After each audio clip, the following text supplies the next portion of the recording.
Just as I started driving down to the SMMT Test day at Millbrook, which was a fantastic day by the way. If you haven't seen the first drive videos on that, do check them out. I'll leave some in the cards above. But right as I joined the motorway, pretty much exactly after I joined the motorway, I noticed that my passenger side mirror was flapping in the wind. It was coming and going. Some of it was quite violent shaking and some of it didn't move pretty much at all.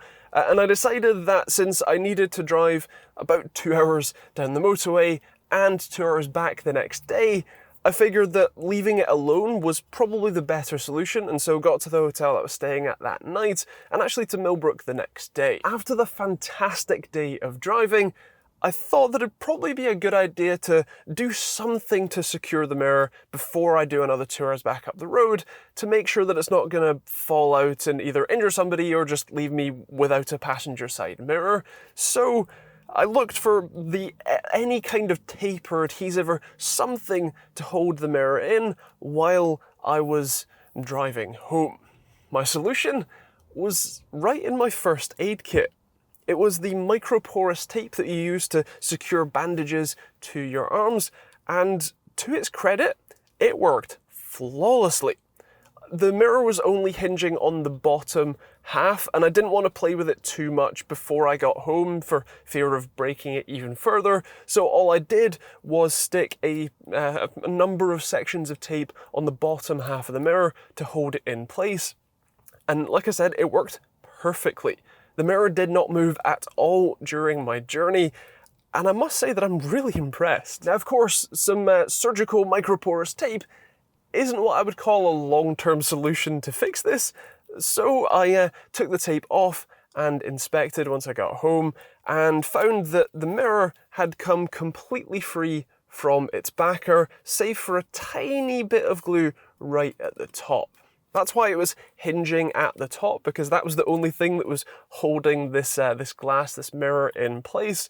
And so the options to fix this problem are either glue it back down or buy a new mirror. I certainly could have tried to glue this down, and if you happen to have this issue, you are welcome to try.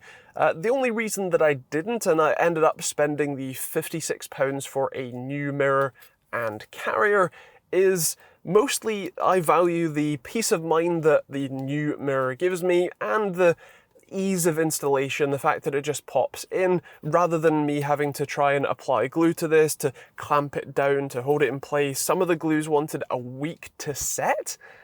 So yeah, I prefer the peace of mind and ease of installation over the cash, so I splashed out. If you want to pick up one of these mirrors yourself, I'll leave the part number on screen for you so you can go and look it up, or maybe try and bargain hunt on places like eBay. But if you want to buy it from the Audi dealer direct, it was a very easy experience. It was the same price as buying an OEM quality version from somewhere like Euro Car Parts, and this actually has the Audi logo on it, so it is a proper original part. When it comes to the installation, it's reasonably simple. If your mirror still has the glass attached to the plastic backer, it's a little bit easier to get in. Basically, the only tool you need is a couple of plastic trim tools. What you want to do is slide your trim tool behind the mirror glass and backer and pop it out on either side, and maybe top and bottom as well. What you have to be careful of is these two longer plastic, effectively slides. They just support the mirror while you're maneuvering it around, and then you have a ring of clips around the central sort of positioning motor in the middle. That's what actually holds it in. That's what you need to pop off. You do also have two electrical connectors on the bottom corner for the heated element. You will want to mark one of those connectors, as they're not labeled either way, just so that they go back in the right orientation. And then in my case, mine were pretty heavily corroded on, so I ended up using one of the smaller trim tools to prise it up off of the connector, as the plastic backer, especially when it's not connected to the mirror glass, it makes it pretty difficult to pull on without just ripping the heated element apart. Now that the mirror is off, in my case, I decided to clean up the glue residue from the tape before putting the new mirror back in. I started using isopropyl alcohol wipes. I assumed that that is a fairly decent solvent for most things, so gave it a go there, but wasn't really effective. I then tried putting some WD-40 on a towel, and I am blown away. It was a single swipe, not much pressure, and the glue residue was gone completely. Like, wiped it off as if it was never there in the first place, and this was really sticky, gummy residue that I didn't think would come off for anything, and yet the WD-40 wiped it clean away. Then you can install the new mirror.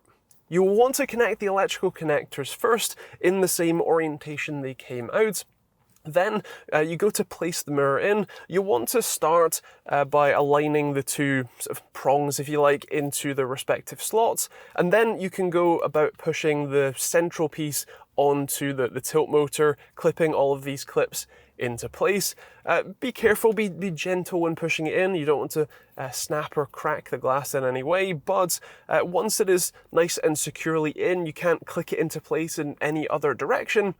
That's it installed. It's remarkably simple to do, and this is the same process, both removal and installation, if you need to replace the outer cowling, or if you want to, say, add the dynamic LED turn signals, which I may or may not be considering because they do look really cool. So yeah, that's the process of installing a new wing mirror on your Audi A4, S4, RS4, and I'm pretty sure this applies to almost all of the Audi models actually. I know that it applies to the A3 and A5s, and I can assume that it also might apply to things like the A6 and potentially even bigger, but that's it's the same sort of process either way. Now, if you liked the video, feel free to let me know in the comments down below. If you want to see more videos like this one on a weekly basis, including both tutorials, first drives and reviews of new cars, and a load of other stuff, do hit that subscribe button and the bell notification icon.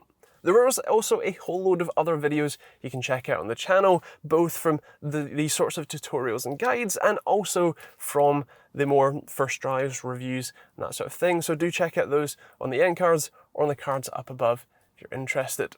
Otherwise, that's pretty much it from me. Thank you for watching. Hope you enjoyed it. We'll see you on the next video.